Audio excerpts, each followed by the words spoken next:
Hola, ¿cómo estás? Te invito a leer la Biblia de manera cronológica. Sabes, hoy estamos en el día 31.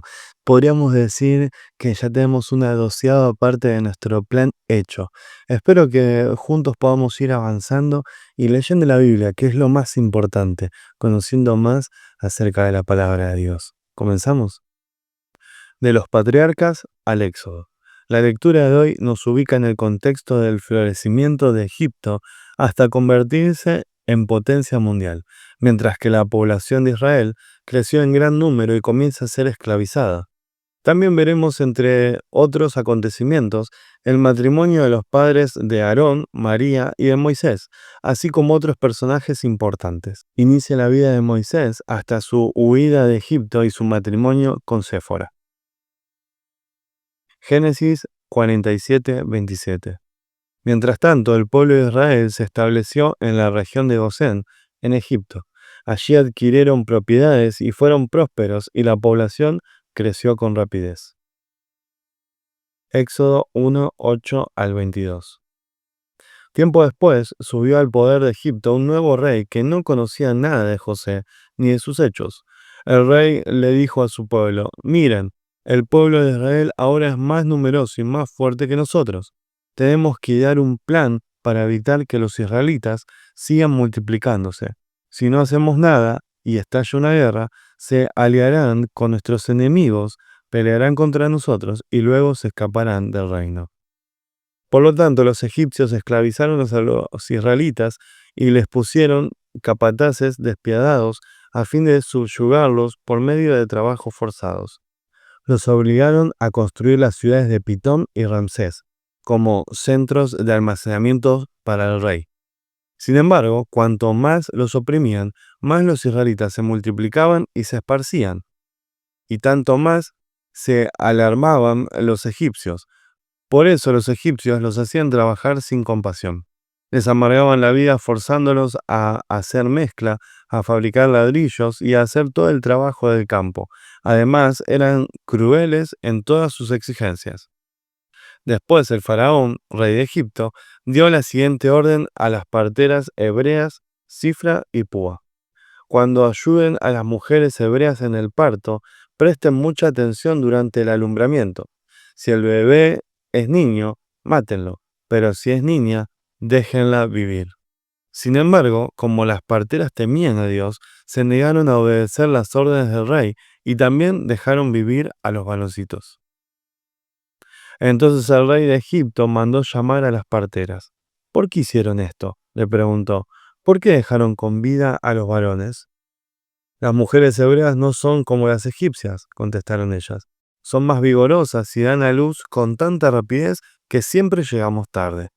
Por eso Dios fue bueno con las parteras y los israelitas siguieron multiplicándose y se hicieron cada vez más poderosos.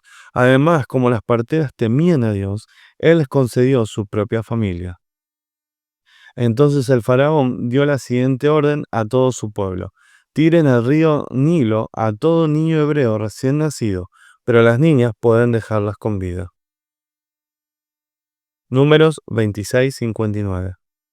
La esposa de Amram se llamaba Jocabed. Ella también era descendiente de Leví, nacida entre los levitas en la tierra de Egipto. Amram y Jocabed eran los padres de Aarón, Moisés y su hermana Miriam. Éxodo 6:20. Amram se casó con Jocabed, hermana de su padre, y ella dio a luz dos hijos, Aarón y Moisés. Amram vivió hasta los 137 años. Primero Crónicas 23, 13 al 15. Los hijos de Amram fueron Aarón y Moisés. Aarón y sus descendientes fueron apartados para dedicar lo que es sumamente santo, ofrecer sacrificios en la presencia del Señor, servir al Señor y pronunciar bendiciones en su nombre para siempre. En cuanto a los hijos de Moisés, hombre de Dios, se les incluyó en la tribu de Leví. Los hijos de Moisés fueron Gersón y Eliezer. Éxodo capítulo 2. Nacimiento de Moisés. En esos días, un hombre y una mujer de la tribu de Leví se casaron. La mujer quedó embarazada y dio a luz un hijo. Al ver que era un niño excepcional, lo escondió durante 3 meses. Cuando ya no podían ocultarlo más, tomó una canasta de juncos de papiro y la recubrió con brea y resina para hacerla resistente al agua. Después puso al niño en la canasta y la acomodó entre los juncos, a la orilla del río Nilo. La hermana del bebé se mantuvo a cierta distancia para ver qué le pasaría al niño. Al poco tiempo, la hija del faraón bajó a bañarse en el río y sus sirvientas se paseaban por la orilla. Cuando la princesa vio la canasta entre los juncos, mandó a su criada que se la trajera. Al abrir la canasta, la princesa vio al bebé. El niño lloraba y ella sintió lástima por él. Seguramente es un niño hebreo, dijo.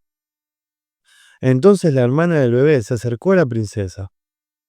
¿Quiere que vaya a buscar a una mujer hebrea para que le amamante al bebé? Le preguntó. Sí, consigue a una, contestó la princesa. Entonces la muchacha fue y llamó a la madre del bebé. Toma este niño y dale el pecho por mí, le dijo la princesa a la madre del niño. Te pagaré por tu ayuda. Así que la mujer se fue con el bebé a su casa y lo amamantó. Años más tarde, cuando el niño creció, ella se lo devolvió a la hija del faraón, quien lo adoptó como su propio hijo y lo llamó Moisés, pues explicó, lo saqué del agua. Moisés huye a Madián. Muchos años después, cuando ya era adulto, Moisés salió a visitar a los de su propio pueblo, a los hebreos, y vio con cuánta dureza los obligaban a trabajar.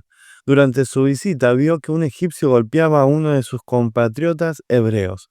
Entonces Moisés miró a todos lados para asegurarse de que nadie lo observaba, y mató al egipcio y escondió el cuerpo en la arena. Al día siguiente, cuando Moisés salió de nuevo a visitar a los de su pueblo, vio a 2 hebreos peleando. ¿Por qué le pegas a tu amigo?, le preguntó Moisés al que había empezado la pelea. El hombre le contestó, ¿quién te nombró para ser nuestro príncipe y juez? ¿Vas a matarme como mataste ayer al egipcio? Entonces Moisés se asustó y pensó, todos saben lo que hice. Efectivamente, el faraón se enteró de lo que había ocurrido y trató de matar a Moisés, pero él huyó del faraón y se fue a vivir a la tierra de Madián. Cuando Moisés llegó a Madián, se sentó junto a un pozo. El sacerdote de Madián tenía 7 hijas, quienes fueron al pozo como de costumbre para sacar agua y llenar los bebederos para los rebaños de su padre. Pero llegaron unos pastores y las echaron allí. Entonces Moisés se levantó de un salto y las rescató de los pastores. Luego sacó agua para los rebaños de las muchachas. Cuando las jóvenes regresaron a la casa de Reuel, su padre, él les preguntó, ¿por qué hoy han regresado tan pronto? Un egipcio nos rescató de los pastores, contestaron ellas. Después nos sacó agua y dio de beber a nuestros rebaños. ¿Y dónde está ese hombre?, les preguntó el padre. ¿Por qué lo dejaron allí? Invítenlo a comer con nosotros. Moisés aceptó la invitación y se estableció allí con Reuel. Con el tiempo, Reuel le entregó a su hija Séfora por esposa. Más tarde, ella dio a luz un hijo, y Moisés lo llamó Gersón, pues explicó, he sido un extranjero en tierra extraña. Con el paso de los años, el rey de Egipto murió, pero los israelitas seguían gimiendo bajo el peso de la esclavitud. Clamaron por ayuda y su clamor subió hasta Dios, quien oyó sus gemidos y se acordó del pacto que había hecho con Abraham, Isaac y Jacob. Miró desde lo alto a los hijos de Israel y supo que ya había llegado el momento de actuar. Éxodo 6:23. Aarón se casó con Eliseba, hija de Aminadab y hermana de Naasón. Ella dio a luz a sus hijos Nadab, Abiú, Eleazar e Itamar. Números 26:60. Los hijos de Aarón eran Nadab, Abiú, Eleazar e Itamar. Primero Crónicas 6:49. Solamente Aarón y sus descendientes servían como sacerdotes. Presentaban las ofrendas en el altar de las ofrendas quemadas y en el altar del incienso, y llevaban a cabo todas las demás tareas relacionadas con el lugar santísimo. Hacían expiación por Israel al hacer todo lo que Moisés, el siervo de Dios, les había ordenado. Josué 14:7. Yo tenía 40 años cuando Moisés, siervo del Señor, me envió desde Cades Barnea a que explorara la tierra de Canaán. Regresé y vi un informe objetivo de lo que vi. Éxodo 6:25. Eleazar, hijo de Aarón, se casó con una de las hijas de Futiel, y ella dio a luz a su hijo Finés. Esos son los antepasados de las familias levitas registrados según sus clanes.